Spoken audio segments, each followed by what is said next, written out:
पौनी तहसील में हुए अतिवृष्टि को ध्यान में रखकर किसानों को पर्याप्त मुआवजा देने व विद्युत विभाग द्वारा बढ़ाई गई घरेलू विद्युत विभाग के दरों को कम करने की मांग की गई। साथ ही ग्राहकों को 200 यूनिट तक बिजली निःशुल्क देने की मांग विधायक नरेंद्र भोंडेकर ने मुख्यमंत्री एकनाथ शिंदे से की है।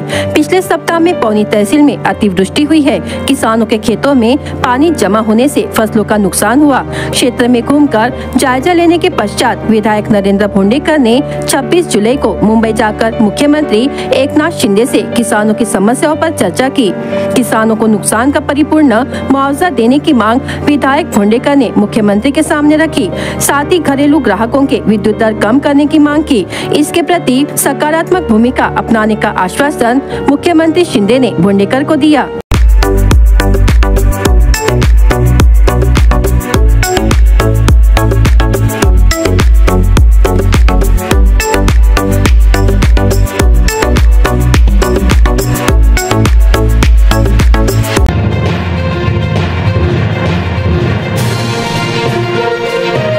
राज्य में अनुसूचित जनजाति के विद्यार्थियों को विदेश में अध्ययन हेतु छात्रवृत्ति प्रदान करने की योजना विभाग आयुक्तालय स्तर पर क्रियान्वित की जा रही है। इस योजना का लाभ उठाने के लिए विद्यार्थी के परिवार की वार्षिक आय 6 लाख रुपए बढ़ाकर 8 लाख रुपए कर दी गई है। साथ ही डिग्री, पोस्ट ग्रेजुएट और PhD पाठ्यक्रमों के लिए विश्व रैंकिंग 200 के भीतर विदेश में किसी शैक्षणिक संस्थान में प्रवेश लेने वाले 40 छात्रों को प्रतिवर्ष विदेशी छात्रवृत्ति स्वीकार की जाएगी। विदेश में छात्रवृत्ति के लिए इच्छुक उम्मीदवारों को परियोजना अधिकारी एकीकृत आदिवासी विकास परियोजना भंडारा जिले से संपर्क करना चाहिए। भंडारा कार्यालय से निर्धारित प्रपत्र में छात्रवृत्ति के लिए आवेदन पत्र, पूरी जानकारी भरकर और आवश्यक दस्तावेजों की सत्यापित प्रतियों के साथ भेजने का आह्वान किया है।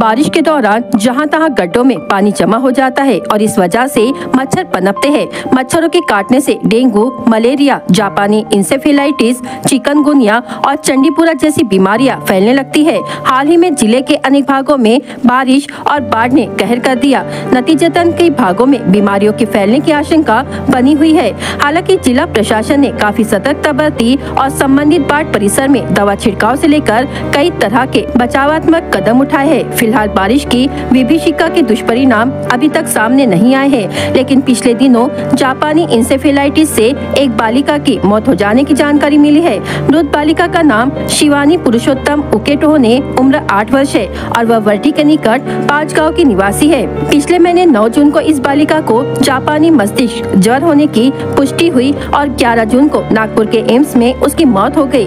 बहरहाल जिला मलेरिया विभाग और जिला स्वास्थ्य विभाग ने 5 गाँव परिसर में एहतियात के तौर पर इस बीमारी के रोकथाम के लिए आवश्यक कदम उठाए हैं।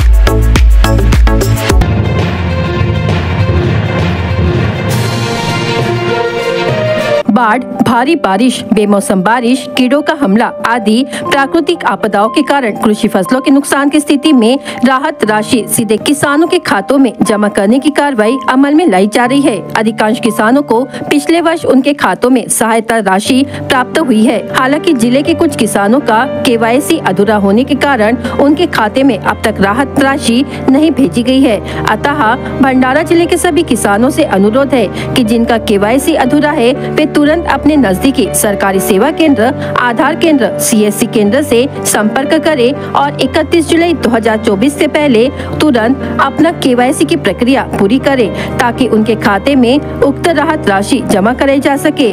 ऐसा आह्वान जिला प्रशासन की ओर से की जा रही है।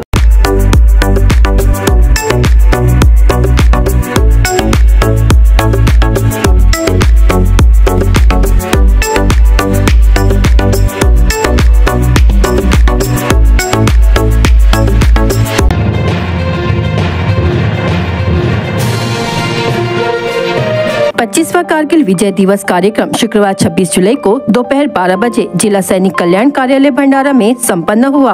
कार्यक्रम में प्रमुख रूप से अपर जिलाधिकारी आशा पठान, भंडारा जिला कांग्रेस कमेटी रोजगार एवं स्वरोजगार विभाग के जिला अध्यक्ष पवन मस्के और कारगिल युद्ध के पूर्व सैनिक कैप्टन मिलिंद धारगावे और सेवानिवृत्त सूबेदार मेजर रामचंद्र कारीमोरे के साथ साथ वीर पत्नी और वीर माता जिले के पूर्व सैनिक उपस्थित थे।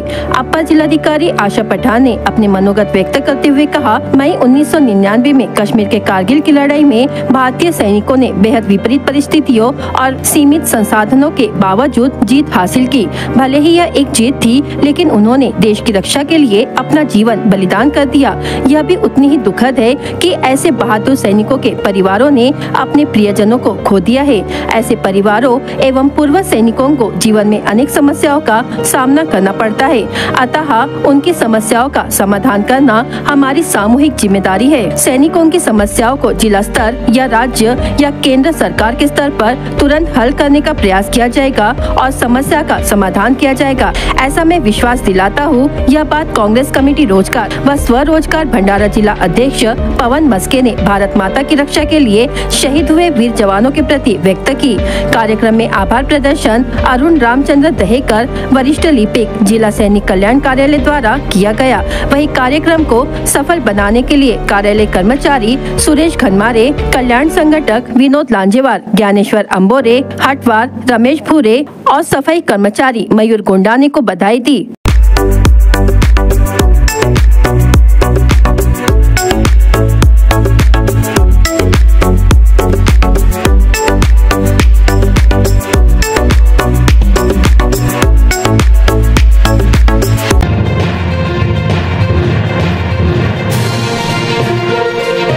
मौसम विभाग ने 26 जुलाई को जिले में ग्रीन अलर्ट घोषित किया था, किंतु पूरा दिन आसमान में बादल छाए रहे। साथ ही दिन भर बारिश की हल्की फुहारें तो कभी रिमझिम बारिश होती रही। उसी प्रकार 27 जुलाई को जिले में येलो अलर्ट घोषित किया गया है, जिसके चलते जिले में कुछ स्थानों पर गाज के साथ बारिश हो सकती है। विगत सप्ताह भर से प्रतिदिन बारिश हो रही है, जिसके पश्चात शुक्रवार को सुबह के समय कुछ समय के लिए आसमान खुला हुआ, किंतु तुरंत कुछ समय के पश्चात बादलों ने डेरा लगाया और बारिश की शुरुआत हुई। पूरा दिन रिमझिम फुहारें बरसती रही। शनिवार को जिले में कुछ स्थानों पर गाज के साथ बारिश की संभावना है। बारिश का जोर थोड़ा कम होने के कारण नदी नालों का जल स्तर घट रहा है। स्थिति पहले जैसे नियंत्रण में आ रही है। फिर भी बांध क्षेत्र, नदी तटीय इलाकों से आवागमन करने वाले नागरिक सावधानी बरते, ऐसी सूचनाएं जिला प्रशासन की ओर से समय समय पर दी जा रही है।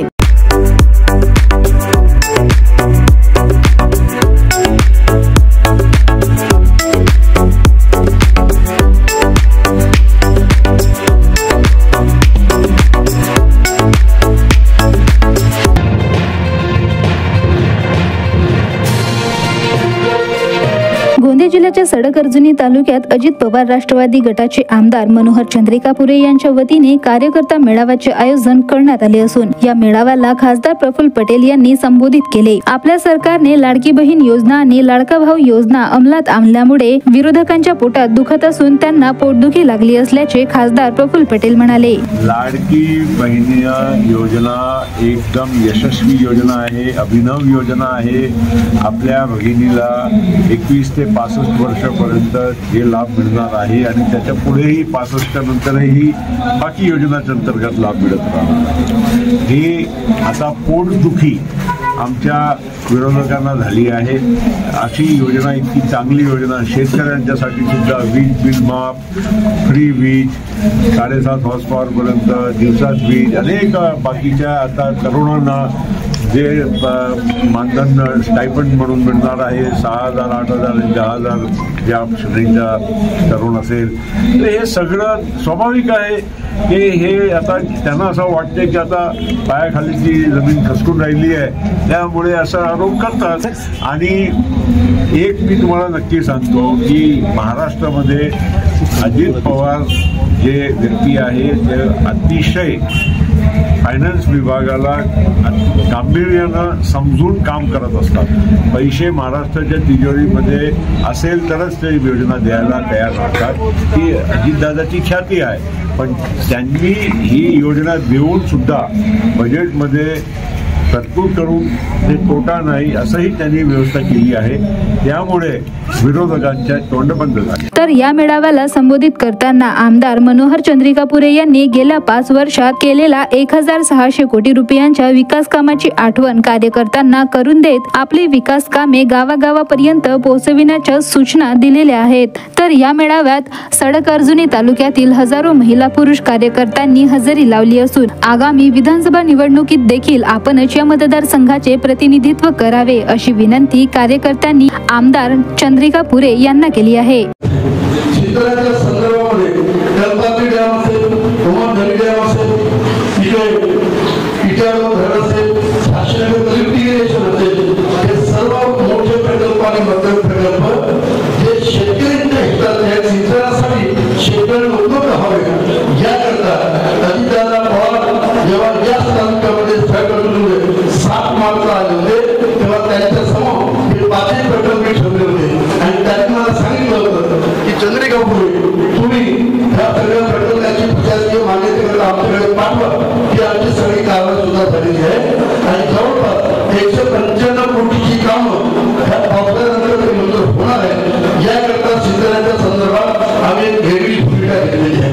रस्त्याच्या संदर्भामध्ये अविनाश कासेवानी जेवढे कामं सांगितले तालुक्यामध्ये, मग ओबीएसची कामं असतील, मेन रस्त्याची कामं असतील, मेन रस्त्याची कामं असतील, या एकट्या तालुक्यामध्ये तुम्हाला आश्चर्य वाटेल 150 कोटीची आपण रस्त्याची कामं केलेली आहे. त्याच्यासोबत कधी नव्हे गेल्या 10 वर्षामध्ये कधी 2 पूल सुद्धा कोणी तयार केले नव्हते. मी मला नाव घेत नाही, पण आपण या एकट्या तालुक्यामध्ये 16 ते 17 पुलाचं बांधकाम केलेलं आहे आणि मागे जेव्हा जिल्ह्याचे पालकमंत्री आले होते त्यांच्या मार्फत आपण लोकांना सोहळ्याचं सुद्धा आयोजन केलेलं होतं आणि त्या दृष्टिकोनातून रस्त्याची कामं असतील, सिंचनाची कामं असतील, स्थानिक निधीतून सुद्धा या तालुक्याला भरभरून मदत केलेली आहे. इतकंच नव्हे, या तालुक्यामध्ये आपला एक नवीन जे ग्रामीण रुग्णालय आहे त्या ग्रामीण रुग्णालयाचा दर्जावर आपण करणार आहोत आणि 100 डॉक्टर दवाखाना 72 कोटी रुपयाचा एक सुंदर बिल्डिंग आपल्या सगळ्या तालुक्यामध्ये आपण उभी करणार आहोत.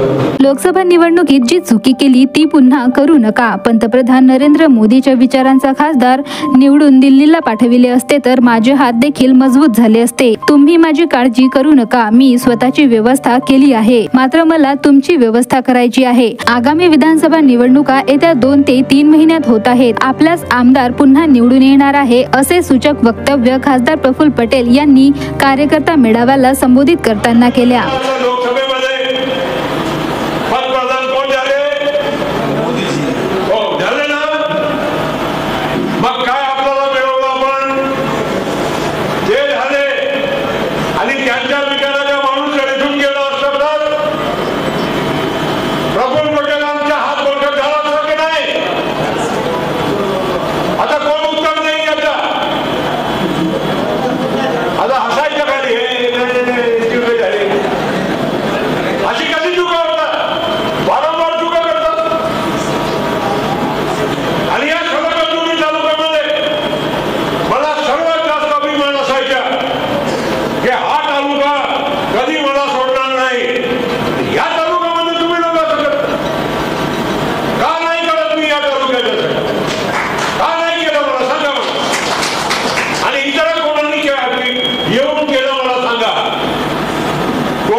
आगामी विधानसभा निवडणुकीच्या पार्श्वभूमीवर सत्तेच्या मोह आणि तपास यंत्रणेच्या कारवाईच्या भीतीने महायुतीत गेलेल्या नेत्यांना घरवापसीचे वेध लागलेले आहे। आज दुपारी आमदार बाबाजानी दुराणी यांनी शरद पवार गटामध्ये प्रवेश केला आहे। यावर प्रफुल्ल पटेल म्हणाले की विधानसभेच्या निवडणुकीच्या वेळी लोक इकडे तिकडे जात असतात। बाबा दुराणी यांची विधानसभेची सिटिंग जागा होती, त्यांना परत पाहिजे होती, पण आम्ही दुसऱ्यांना संधी दिली। तिथं काही वेगळं मानायची गरज नाही आहे। आमच्याकडून शुभेच्छा आहेत। सगळ्यांना आपापली प्रगती करण्याचा अधिकार आहे, त्यांनी करावं। यांनी घरवापसी केलेली आहे। असं आहे, बाबाजानी आमचे सहकारी पूर्वीपासून होते। अनेक लोक आता विधानसभा आली, विधानसभाच्या निवडणुकीच्या वेळीस लोक इकडे तिकडे जातच राहणार। बाबाजानीला आता विधान परिषदेची जे त्यांची सिटिंग जागा होती त्यांना परत पाहिजेत होती, आम्ही दुसऱ्यांना संधी देत होतो। त्याच्यात काही वेगळं काय मानायचं कारण नाही आहे। आणि ठीक आहे, सगळ्यांना आमच्याकडून शुभेच्छा आहे। सगळ्यांनी आपापली प्रगती करण्याचा अधिकार आहे आणि त्यांनी करत राहावं।